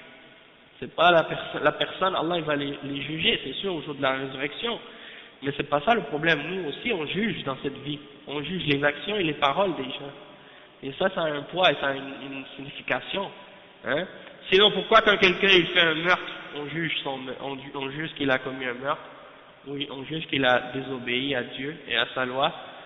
Donc la même chose quand quelqu'un commet la fornication, l'adultère ou les autres péchés de ce genre, on juge que ces choses-là sont des péchés, et ces choses-là sont interdites par Allah subhanahu wa ta'ala, et on va pas dire par exemple si ce sont des musulmans qui font ça que ce sont des kuffars, hein, parce que c'est pas nécessairement kufr, ça veut pas dire que ça les fait sortir de l'islam, à part s'ils le rendent halal.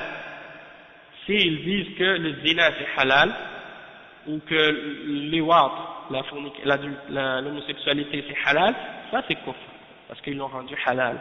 Mais s'ils le font, ils ont commis ce péché-là, mais ils l'ont pas rendu halal, ça c'est pas kufr dans c'est un grand péché parmi les kaba'ir, sauf que ça ne les fait pas sortir de la religion musulmane.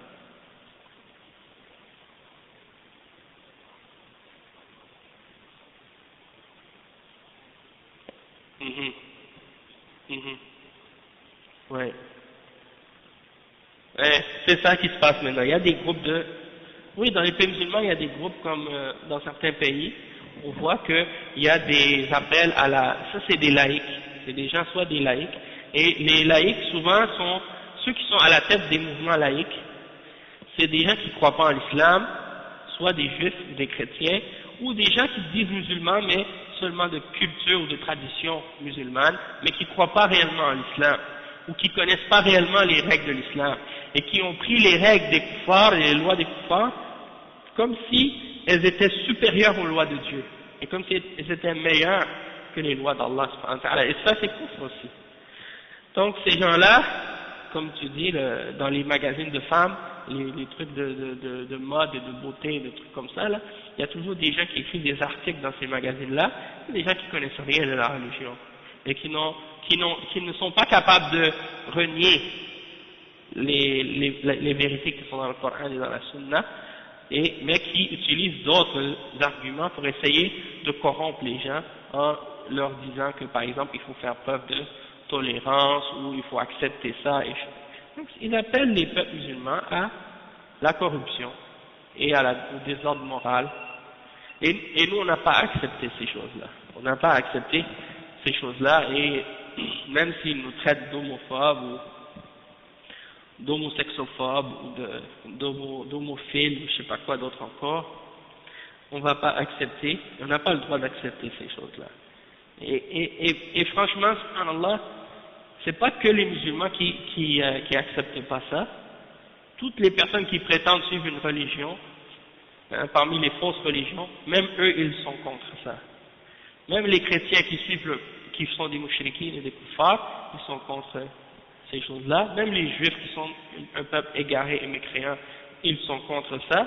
Même les autres gens qui sont dans d'autres religions aussi, ils sont contre ces choses-là. Donc comme les Rastas, eux, ils sont encore plus extrémistes. Hein, c'est des kuffars et mouchriquines qui croient que Haïli Salassi c'est Dieu incarné, hein, que l'ancien roi d'Égypte était Dieu incarné, et qui fument de la drogue comme une adoration. Ils pensent que de fumer la marijuana c'est une adoration. Donc ces gens-là, c'est des gens qui font la musique, là, le reggae et tout ça, comme Bob Marley, ces gens-là. Eux, ils tuent, ils les brûlent les homosexuels dans la rue. Non, ça c'est pas l'islam. Nous les musulmans, on n'a pas le droit de prendre des homosexuels dans la rue puis de les tuer. faut avoir des preuves, et non seulement faut avoir des preuves, c'est pas juste quand quelqu'un il agit comme une femme, ou il parle comme une femme, il est efféminé, que ça veut dire que là, ça veut dire que tu vas le prendre, tu vas le tuer. Premièrement, les peines, c'est pas nous, les musulmans qui les appliquons, c'est les dirigeants et les responsables. C'est eux qui appliquent ces peines-là. Et c'est pas homosexuel, ça veut pas dire que c'est un homme nécessairement efféminé qu'il est automatiquement homosexuel. Ou qu'une femme qui est un peu avec des manières d'homme qui est lesbienne. Mais le prophète sallallahu alayhi wa sallam a maudit l'homme qui agit comme une femme et qui parle comme une femme et qui s'habille comme une femme, et il a maudit la femme qui habille et qui agit comme un homme. Mais ça ne veut pas dire que c'est un homosexuel. Hein? Donc, il ne faut pas mélanger les choses. Il faut mettre les choses à leur bonne place et comprendre chaque chose. Donc, nous, on ne va pas dans les extrêmes, mais en même temps, on clarifie les choses et on explique les choses comme il faut. Hein?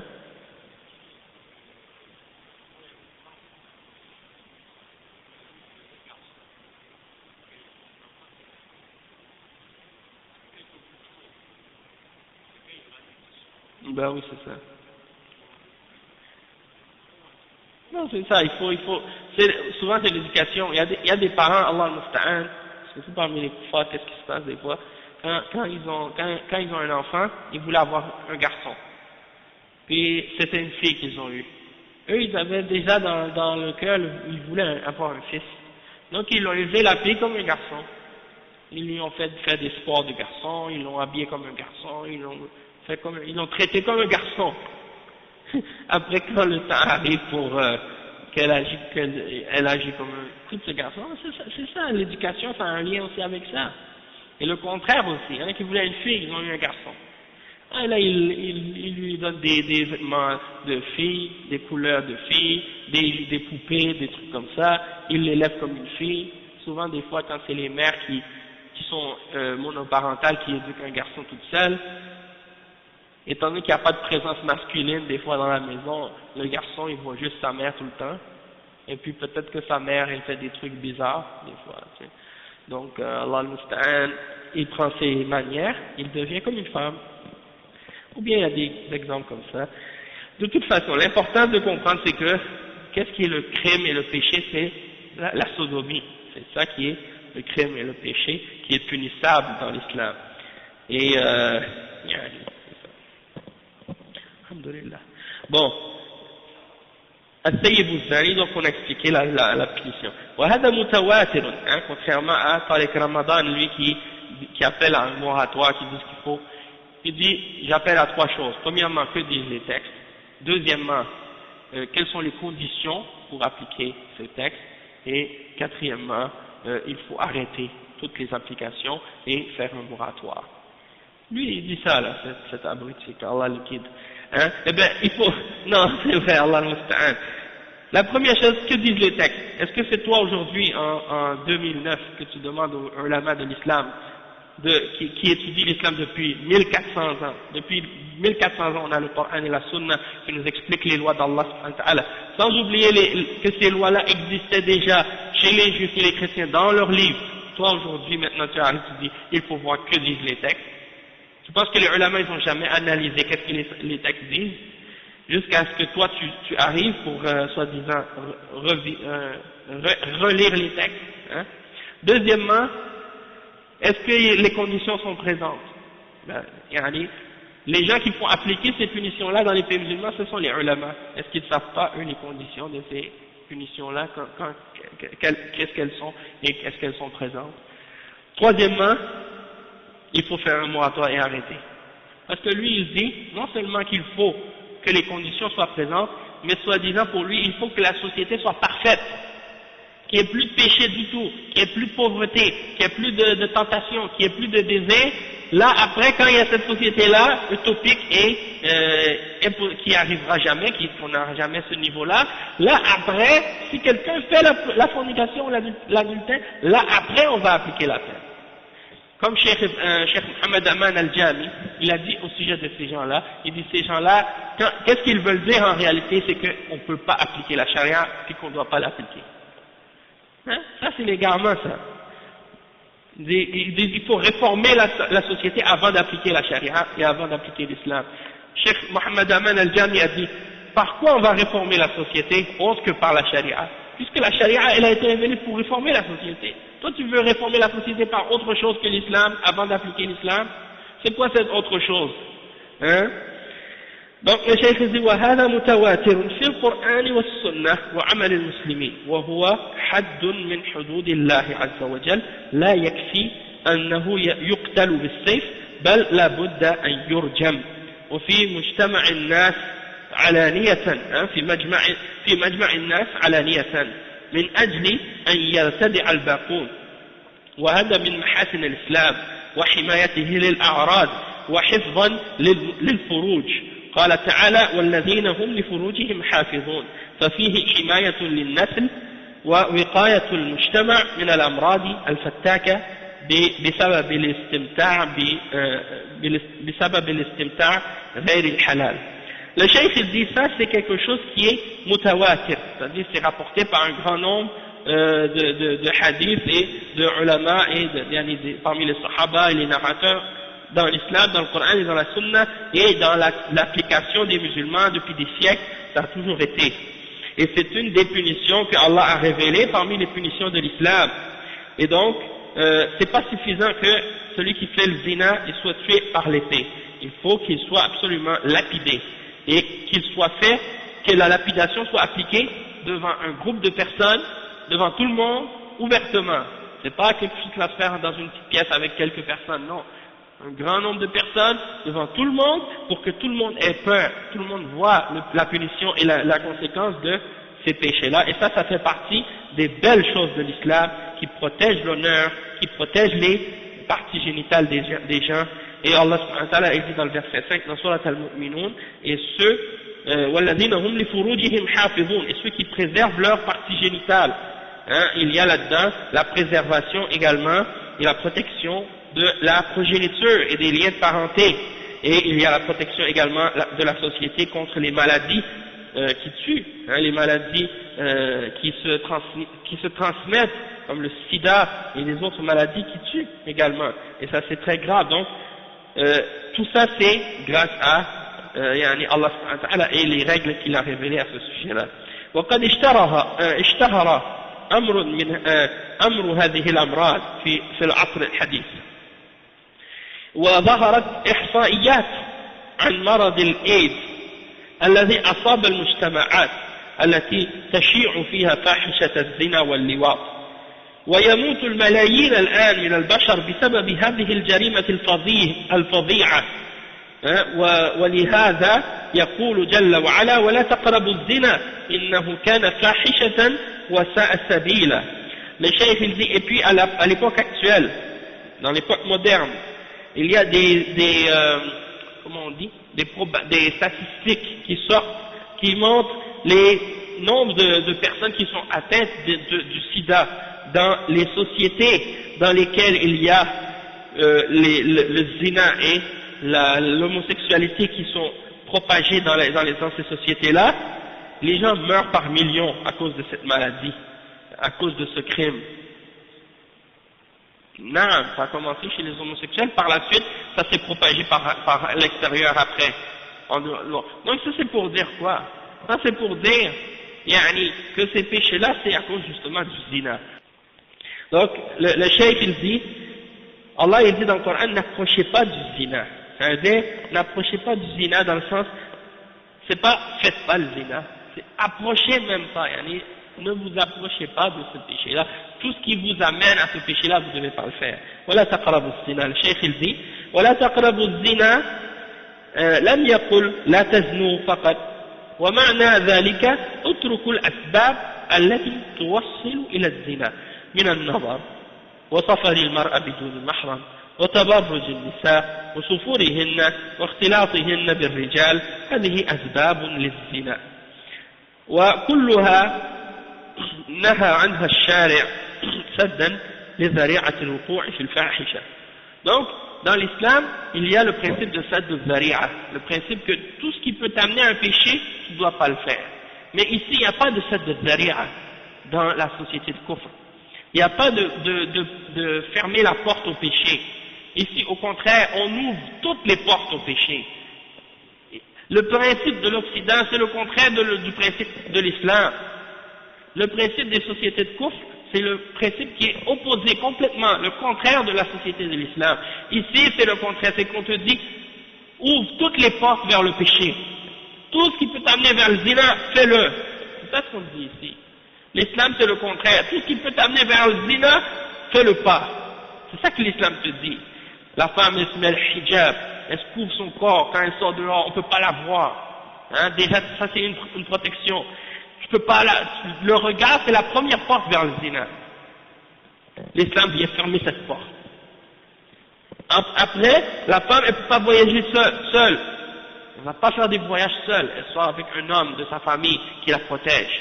Ici, non. La femme doit être indépendante, de sortir comme elle veut, quand elle veut, faire qu'est-ce qu'elle veut. Hein? Et les femmes qui s'habillent n'importe comment. On dit n'importe comment, quand on dit n'importe comment là, c'est pas n'importe comment, c'est vraiment dans le sens de n'importe comment. Si des femmes s'il y a des femmes du siècle dernier qui pouvaient venir visiter notre époque aujourd'hui, des femmes de cette époque-là qui faisaient de la prostitution, qui venaient dans notre époque pour voir les femmes comment elles marchent dans la rue, elles diraient, ces filles-là aujourd'hui sont toutes habillées comme elles. Pire que des femmes de cette époque-là qui faisaient la prostitution. Parce que c'est la mode populaire maintenant. Les références qui sont devenues comme ça. Et maintenant tout le monde s'habille n'importe comment. Maintenant les filles portent des collants pour marcher dans la rue. Des bas collants pour marcher dans la rue, ça veut dire quoi? Ça veut dire qu'elles marchent nues. C'est ça la réalité. Il n'y a pas de différence. Donc, elles se mélangent en plus avec les hommes. C'est-à-dire non seulement, l'islam dit, on ne doit pas se mélanger les hommes et les femmes. Cette société ici, qu'est-ce qu'elle dit?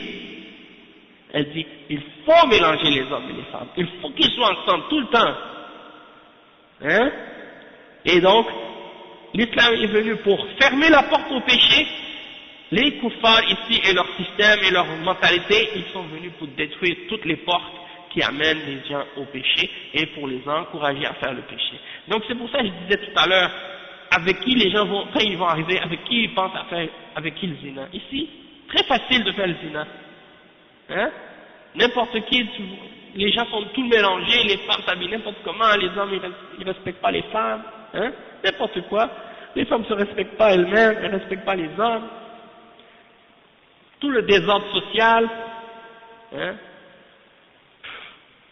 Les maladies, les problèmes, les zina, tout ça, les discothèques, les bars, les clubs. Bon, ça c'est des exemples. Dans l'islam, non. La société musulmane, elle est basée sur cette de zari'a, fermer les portes au péché. Dans une société musulmane, on interdit tout ce qui amène les gens au péché. Tout ce qui peut te faire tomber dans le péché, c'est stopper. On l'arrête. Ici, c'est le contraire. C'est pour ça que je dis, si quelqu'un vient dans un pays musulman, il ne peut pas facilement faire qu'est-ce qu'il veut comme péché. Hein? Quand quelqu'un arrive dans les pays comme par exemple en Arabie Saoudite ou à Médine, hein, à Mecca ou dans d'autres villes dans l'Arabie Saoudite, il veut faire le haram. Il a envie de faire quelque chose de haram. Il va avoir beaucoup de difficultés. C'est pas facile. Mais quand il va venir ici, est-ce que c'est difficile? Non. C'est moins difficile ou c'est facile parce que toutes les portes sont ouvertes. L'islam est venu pour interdire et rendre difficile les péchés, pour stopper les péchés. Tandis que les kuffars, eux, ils veulent le contraire. Ils veulent faciliter les péchés, faciliter le mal. Donc on a fini avec ce point-là, Inch'Allah, on espère que c'est clair. Après le cheikh, il parle du troisième point, الثالث التارك لدينه وهو المرتد.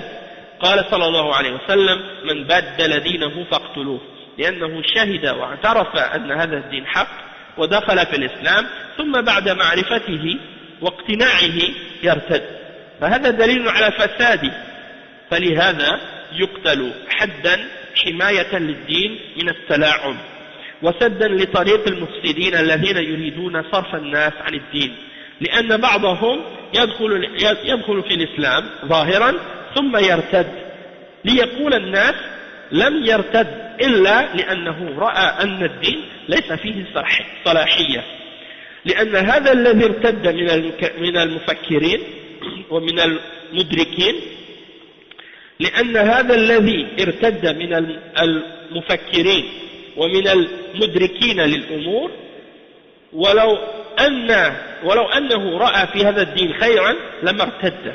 وهكذا يقول المنافقون وضعاف الإيمان فإذا قتل فإن الناس يحترمون الدين ويتوقفون عن التلاعب به. Donc le cheikh il dit la personne qui par exemple la personne, le troisième cas des gens qui, des choses qui sont parmi les nécessités, des choses essentielles qui doivent être protégées de la religion, disons par la religion, c'est le fait que la personne qui abandonne l'islam, abandonne la foi, il doit être exécuté. Et le prophète sallallahu alayhi wa sallam a dit ça dans un hadith sahih, man baddala dinahu faqtuluh, celui qui abandonne sa religion, tuez-le. C'est-à-dire que l'apostat doit être exécuté. Il doit être exécuté lorsqu'on l'a attrapé en train de faire, de dire ou de pratiquer quelque chose qui est shirk ou kufr, hein, parmi les paroles ou les croyances ou les pratiques qui sont shirk ou kufr. Et il est amené devant le juge. Et on va le juger pour ça. Et il va avoir un délai pour se repentir et pour revenir à l'islam. Et s'il refuse malgré tout, par la suite, après qu'on lui ait présenté les explications et les preuves, de se repentir et de revenir à l'islam, il sera exécuté. Et donc le cheikh il dit, pourquoi? Parce que cette personne, elle a témoigné de l'islam. Elle a reconnu que l'islam est la vérité. Puis elle est rentrée dans l'islam. Puis après avoir connu l'islam et après en avoir été convaincue, elle l'apostasie, elle quitte la foi. Donc ça c'est la preuve de la corruption. Donc ça c'est la preuve de sa corruption, la preuve que cette personne-là elle est corrompue. Et donc on doit l'exécuter pour protéger la religion, pour pas que les gens commencent à jouer avec. Parce que l'apostasie c'est pas seulement que quelqu'un dise aujourd'hui qu'il est musulman, puis qu'il dit je quitte l'islam, je deviens chrétien, ou je deviens athée, ou je deviens juif, ou je deviens une autre religion. C'est pas seulement ça l'apostasie. L'apostasie ça peut être aussi quelqu'un qui pense qu'il est musulman, mais qui nie des choses de l'islam. Hein? Il dit par exemple, moi je ne crois pas en ci, moi je ne crois pas en ça, moi je ne suis pas d'accord avec ci, moi je ne suis pas d'accord avec ça, moi j'accepte ci, moi j'accepte pas ça. Et il joue avec la religion. Il prend ce qu'il aime, il laisse ce qu'il n'aime pas. Il prend ce qui est en accord avec ses passions, il laisse ce qui est contraire à ses désirs et ses passions. Il prend la religion pour un jeu. Celui-là aussi il a quitté la religion, même s'il n'a pas officiellement, ou même s'il pense qu'il est encore musulman, il a quand même quitté la religion puisqu'il nie des aspects de la religion. Ou bien quelqu'un par exemple qui se dit musulman, comme c'est le cas de beaucoup de musulmans dans le monde aujourd'hui, qui adorent des tombes, qui adorent des saints, qui vont prier à des morts, qui leur demandent de les exaucer, de leur donner des bénédictions, ou de leur donner de l'argent ou des biens, ou de les guérir d'une maladie. Ces gens-là se disent tous musulmans, ils disent la ilaha illallah, ils font la prière, ils font le jeûne, ils font le hajj, et ils font du shirk.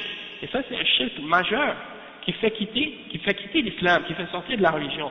Donc l'apostasie c'est pas seulement de dire je vais quitter la religion, mais des fois même des gens qui commettent des actions qui annulent leur islam et ils se pensent musulmans et ils prient et ils font les actes de la religion, mais ils quittent l'islam, donc ils ont quand même apostasié l'islam sans s'en apercevoir.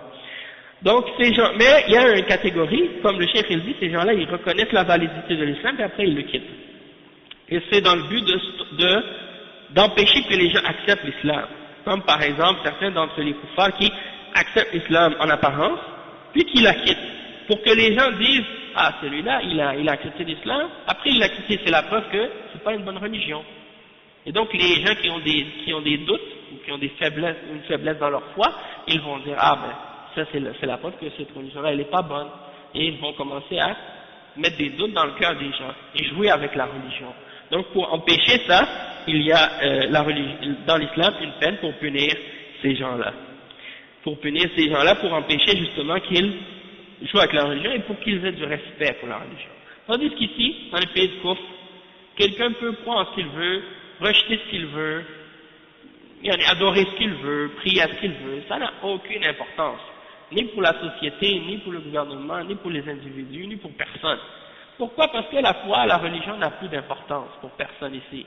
Et donc, c'est plus une question importante, c'est devenu une question, surtout avec la laïcité, c'est devenu quelque chose d'insignifiant parce que la religion n'a aucune influence, aucun impact réel dans la vie des individus.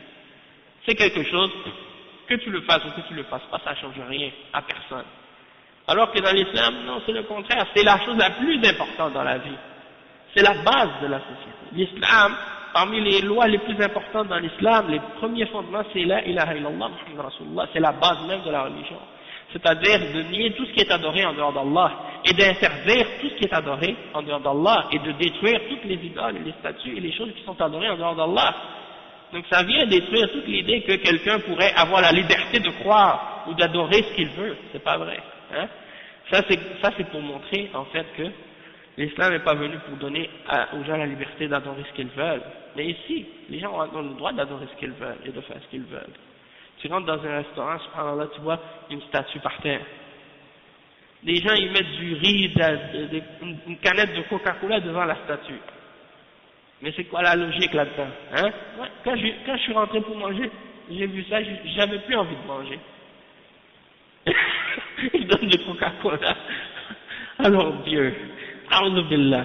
Après le cheikh il dit, يقول وقوله المفارق للجماعة قيل هو الذي يخرج على ولاة الأمر ويفارق جماعة المسلمين ويراد بذلك الخوارج والبغاة ومن شق عصا الطاعة وخرج على الجماعة فإنه يقاتل دفعا لشره وإذا قتل بالقتال والجهاد فإن قتله مأذون به شرعا لأنه صيانة للدين من التلاعب وصيانة للاجتماع أو لاجتماع كلمة المسلمين هذا هو المفارق للجماعة.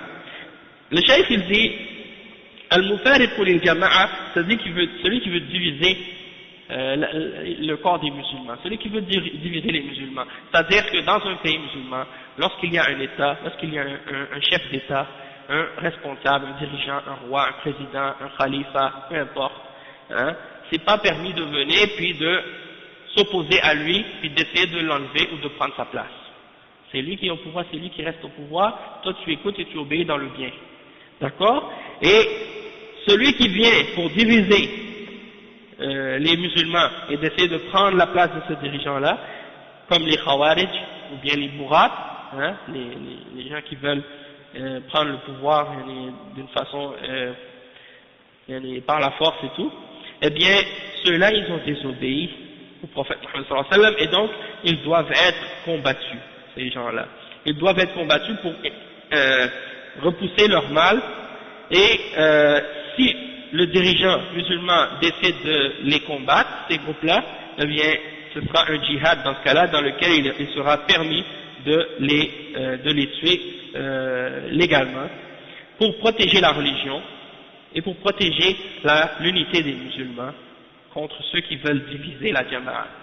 فدل ذلك على أن المسلم يلزم جماعة المسلمين وإمامهم ولا يفارقهم فإن فارقهم استحق القتل حماية للأمن ولجماعة المسلمين وحماية للكلمة من التلاعب والفساد الذي يسمونه حرية الرأي وقد كفل الإسلام حرية الرأي بالحق قد كفل الإسلام حرية الرأي بالحق بأن يعمل المسلم على إظهار الحق ولا يخاف في الله لومة لائم أما حرية الرأي بنصر الباطل وترك الدين والطعن فيه وسب أهل الخير فهذه حرية باطلة مفارقة للجماعة.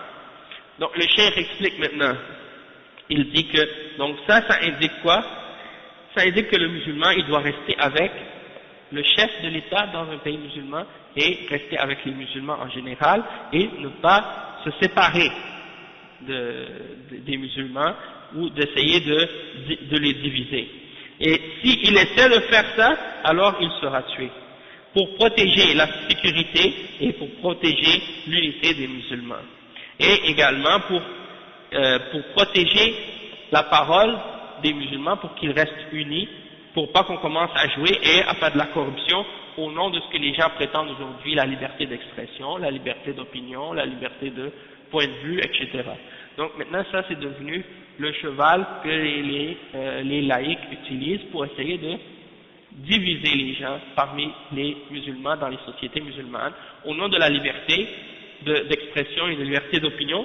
Ils expriment toutes sortes de choses qui sont contraires à la religion et puis ils divisent les musulmans, ils divisent la parole des musulmans.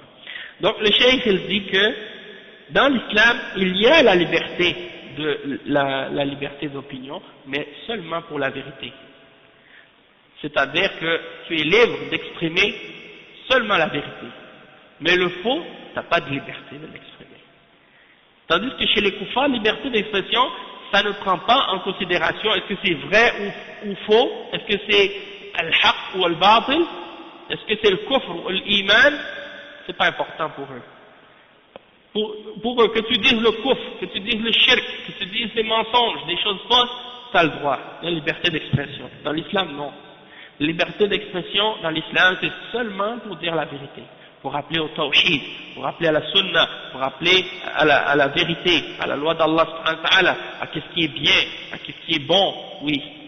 Mais pour appeler au kufr, pour appeler au shirk, pour appeler à la bid'a, pour appeler au péché, pour appeler à la corruption, pour appeler au désordre, pour appeler au mal, non. Il n'y a pas de liberté pour ces choses-là dans l'islam. Hein? Tu es libre de faire ce qu'Allah ordonne et ce qu'Allah a permis, et d'appeler au bien, mais commencer à appeler à tout ce qui est contraire à l'islam, il n'y a pas de liberté dans l'islam pour ça, et c'est ça le malheur de ces gens-là. Eux, les koufars, ils veulent la liberté de kufr, la liberté d'opinion, de kufr, d'abandonner la religion, d'attaquer la religion, de critiquer, d'insulter les gens qui appellent au bien. C'est ça qu'ils veulent comme liberté, eux. Et ça, bien entendu, c'est une fausse liberté. Et c'est une division pour les musulmans. Et l'islam ne permet pas ces genres de liberté-là. Donc ça, c'est très important de le comprendre. Et c'est très important de se le rappeler.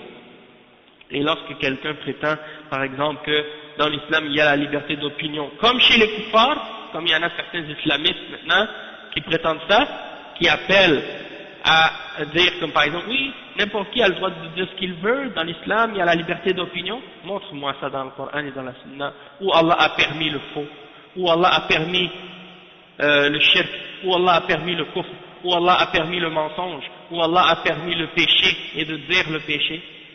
C'est écrit nulle part. Au contraire, dans le Coran, Allah nous ordonne d'interdire ces choses-là et d'ordonner le bien. Alors, ces gens-là, ces islamistes, qui veulent justement rentrer dans le même jeu que les kuffars et jouer avec eux et parler avec leurs mots et s'exprimer dans leurs termes pour égarer les musulmans et les kuffars, ces gens-là doivent être réfutés et on doit clarifier pour les autres leurs mensonges, leurs contradictions et leurs égarements parce que ce qu'ils font, en fait, c'est très dangereux pour l'islam et pour les musulmans. On va s'arrêter ici, Inch'Allah. سبحانك اللهم وبحمدك أشهد أن لا إله إلا أنت أستغفرك وأتوب إليه سبحانك اللهم وبحمدك أشهد أن لا إله إلا أنت أستغفرك وأتوب إليه